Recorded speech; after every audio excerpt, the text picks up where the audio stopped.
Welcome to my YouTube channel.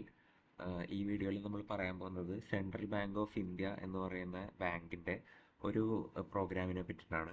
ആഹ് എന്താണെന്ന് വെച്ച് കഴിഞ്ഞാൽ ഇതൊരു ജോബ് ഓപ്പർച്യൂണിറ്റിയാണ്. ജോബ് എന്താണെന്ന് വെച്ച് കഴിഞ്ഞാൽ credit officer in junior management grade scale 1. ഇതിൻ്റെ വർക്കിംഗ് എങ്ങനെയാണെന്ന് വെച്ച് കഴിഞ്ഞാൽ നമുക്ക് ഡയറക്റ്റ് ഇതിന് അപ്ലൈ ചെയ്തിട്ട് നമ്മൾ എക്സാം എഴുതിയിട്ട് നമ്മളെ ജോലിക്ക് എടുക്കുന്ന അങ്ങനത്തെ ഒരു ഇതല്ല. ഇത് ഇവർ പറയുന്നത് ഒരു 1 ഇയർ ഇവരൊരു പോസ്റ്റ് ഗ്രാജുവേറ്റ് ഡിപ്ലോമ പ്രോഗ്രാം അത് നമ്മൾ അറ്റൻഡ് ചെയ്ത് കഴിയുമ്പോൾ അത് കഴിഞ്ഞിട്ടാണ് നമുക്ക് അവർ ജോബ് ഓഫർ ചെയ്യാമെന്നാണ് പറഞ്ഞേക്കുന്നത്. ഞാൻ കൂടുതൽ ഇൻഫർമേഷൻസ് പറയാം. സോ ഇതിന് ടോട്ടൽ വേക്കൻസി ഇപ്പോൾ വന്നേക്കുന്നത് 1000 ആണ്. ആപ്ലിക്കേഷൻ സ്റ്റാർട്ട് ആയേക്കണത് ജാനുവരി 30 തീയതിയാണ്. ആപ്ലിക്കേഷൻ ഫീസായിട്ട് അവർ പറയുന്നത് ജനറൽ കാറ്റഗറി ആണെങ്കിൽ 750 റുപ്പീസാണ്. വുമൺസിനും SC ST PWBD കാൻഡിഡേറ്റ്സ് ആണെങ്കിൽ 150 റുപ്പീസാണ് പറയുന്നത്. ലാസ്റ്റ് ഡേറ്റ് ഫോർ ആപ്ലിക്കേഷൻ ഫെബ്രുവരി 20 ആണ് ലാസ്റ്റ് ഡേറ്റ്. ഏജ് ലിമിറ്റ് എന്ന് പറയുന്നത് മിനിമം 20 വയസ്സായിരിക്കണം. മാക്സിമം 30 വയസ്സിന് മേലേക്ക് പോകാൻ പാടില്ല. ക്രെഡിറ്റ് ഓഫീസർ എന്നാണ് പോസ്റ്റിൻ്റെ പേര്.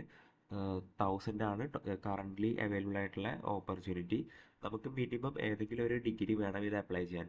ഇത് എങ്ങനെയാണ് ഇതിൻ്റെ സ്ട്രക്ചർ എന്ന് പറഞ്ഞാൽ നമ്മൾ ഓൺലൈനായിട്ട് ഇവരുടെ സെൻട്രൽ ബാങ്ക് ഓഫ് ഇന്ത്യയുടെ വെബ്സൈറ്റിൽ പോയിട്ട് നമ്മൾ അപ്ലൈ ചെയ്ത് കഴിയുമ്പോൾ ഞാൻ നോട്ടിഫിക്കേഷൻ എടുത്തിട്ട് പറയാം. അപ്പോൾ ടോട്ടൽ 1000 ഓപ്പർച്യൂണിറ്റീസ് ആണ് ഉള്ളത്. ഇതാണ് നമ്മുടെ പോസ്റ്റിൻ്റെ പേര്. എലിജിബിലിറ്റി എന്ന് പറയുന്നത് ഒരു മിനിമം ഒരു ഡിഗ്രി വേണം, പിന്നെ ഇന്ത്യൻ സിറ്റിസൺ ആയിരിക്കണം. ഏജ് ലിമിറ്റ് നമ്മൾ പറഞ്ഞു. ഡിഗ്രിയിൽ നമുക്ക് 60% മിനിമം മാർക്ക് വേണം. ഏജ് റിലാക്സേഷൻ ഉണ്ട്. ഡിഫറെൻറ്റ് കാസ്റ്റ് കാറ്റഗറിയിൽ പെടുന്ന ആൾക്കാർക്ക് ബാക്ക്വേർഡ് EWSനൊക്കെ ഇല്ല, scheduled caste, scheduled tribe, other OBC ഒക്കെ ആവുന്ന ഏജ് റിലാക്സേഷൻ ഉണ്ട് ഈ കാണിച്ചേക്കുന്ന പോലത്തെ. പിന്നെ മെയിനായിട്ട് ഇത് എങ്ങനെയാണ് വർക്ക് ചെയ്യാന്ന് വെച്ചാൽ നമ്മൾ ആപ്ലിക്കേഷൻ സബ്മിറ്റ് ചെയ്ത് കഴിയുമ്പോൾ നമ്മൾക്കൊരു OMR എക്സാമിനേഷൻ ഉണ്ടാവും. അതിൽ ടോട്ടൽ 5 സെക്ഷൻസ് ഉണ്ടാവും. ഇംഗ്ലീഷ് ലാംഗ്വേജ് ഉണ്ടാവും, ആപ്റ്റിറ്റ്യൂഡ് ഉണ്ടാവും, റീസണിങ് എബിലിറ്റി ഉണ്ടാവും, ജനറൽ അവയർനെസ് ഉണ്ടാവും റിലേറ്റഡ് ടു ബാങ്കിങ് ഇൻഡസ്ട്രീന്ന് വെച്ചിട്ട്. അങ്ങനെ നമുക്ക് 120 ക്വസ്റ്റ്യൻസ് ആണ്. ഈച്ചിന് ഓരോ മാർക്ക് വെച്ചിട്ട്, ഓരോ ക്വസ്റ്റിനും ഓരോ മാർക്ക് വെച്ചിട്ട് നമുക്ക് മാക്സിമം 120 മാർക്ക്, 120 ക്വസ്റ്റ്യൻ അങ്ങനെയുള്ള രീതിക്കായിരിക്കും. എക്സാം പാറ്റേണിൽ നമുക്കൊരു ഇംഗ്ലീഷ് റൈറ്റിംഗ് എക്സാമും കൂടി വരുന്നുണ്ട്.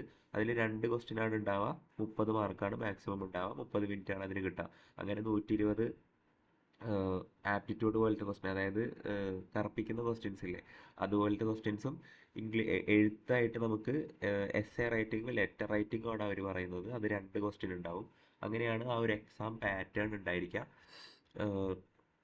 ഈ എക്സാം കഴിഞ്ഞ് കഴിഞ്ഞാൽ നമുക്കൊരു പേഴ്സണൽ ഇൻ്റർവ്യൂ കൂടി ഉണ്ടാവും.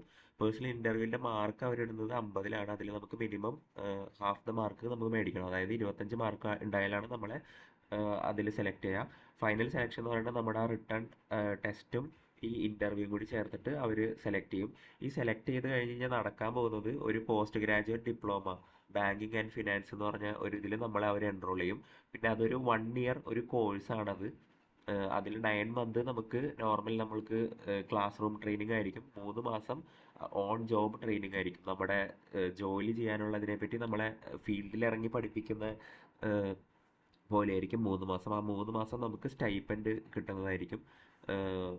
9 മാസം നമ്മൾ പഠിക്കുന്ന പോലത്തെ ഒരു ഇതായിരിക്കും. അപ്പോൾ 1 ഇയർ ഇതിൽ സെലക്ട് ആയി കഴിഞ്ഞ് കഴിഞ്ഞാൽ നമുക്ക് ജോലിയിലോട്ട് പ്രവേശിക്കുന്നതിന് മുന്നായിട്ട് 1 ഇയർ ഇതിനൊരു ട്രെയിനിങ് എന്ന് തന്നെ പറയാം. ആ ട്രെയിനിങ് പീരീഡിൽ നമ്മൾക്കൊരു PG ഡിപ്ലോമ കിട്ടുകയും ചെയ്യും എന്നാണ് ഈ ഒരു ഇതിൻ്റെ ജോബിൻ്റെ ഒരു പ്രോസസ്സ്.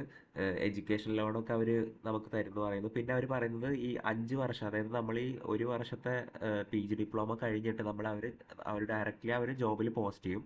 പോസ്റ്റിംഗ് കഴിഞ്ഞിട്ട് നമ്മൾ സക്സസ്ഫുള്ളി 5 വർഷം നമ്മൾ അവിടെ ജോലി ചെയ്യുകയാണെങ്കിൽ നമ്മുടെ കോഴ്സിന് നമ്മൾ അടക്കേണ്ടി വരുന്ന ഫീസ് നമുക്ക് അവർ തിരിച്ചു തരും, റീഇംബേഴ്സ് ചെയ്യും. കോഴ്സ് ഫീസ് നമുക്ക് അവർ തിരിച്ചു കിട്ടുമെന്ന് പറയുന്നു. അപ്പോൾ ഇത്രയ്ക്കിനാണ് എനിക്ക് പറയാനുള്ളത്. നോട്ടിഫിക്കേഷൻ ഞാൻ ഡിസ്ക്രിപ്ഷനിൽ കൊടുക്കാം. 1000 ഓപ്പർച്യൂണിറ്റി ആണുള്ളത്. ഫെബ്രുവരി 20 ആണ് ലാസ്റ്റ് ഡേറ്റ്. എക്സാമിനകത്ത് കൂടെ നമുക്ക് 2 എക്സാം ഉണ്ടാവും. ഒരു റിട്ടേൺ ഉണ്ടാവും, ഒരു കറുപ്പിക്കുന്ന ഇതുണ്ടാവും. അത് കഴിഞ്ഞിട്ട് നമുക്കൊരു ഇൻ്റർവ്യൂ കൂടി ഉണ്ട്. രണ്ടിലും പാസ്സാകുന്ന ആൾക്കാർ 1 ഇയർ ഒരു PG ഡിപ്ലോമ പോലത്തെ കോഴ്സ് അവരുടെ കൂടെ ചെയ്തിട്ട് ലാസ്റ്റ് അവർ നമ്മളെ പോസ്റ്റ് ചെയ്യും എന്നുള്ള പോലെയാണ്. അപ്പോൾ നോട്ടിഫിക്കേഷൻ ഞാൻ ഡിസ്ക്രിപ്ഷനിൽ കൊടുത്തേക്കാം. എന്തെങ്കിലും ഡൗട്ട് ഉണ്ടെങ്കിൽ കമൻറ്റ് സെക്ഷനിൽ ചോദിച്ചാൽ മതി, ഞാൻ പറഞ്ഞുതരാം. Thank you guys.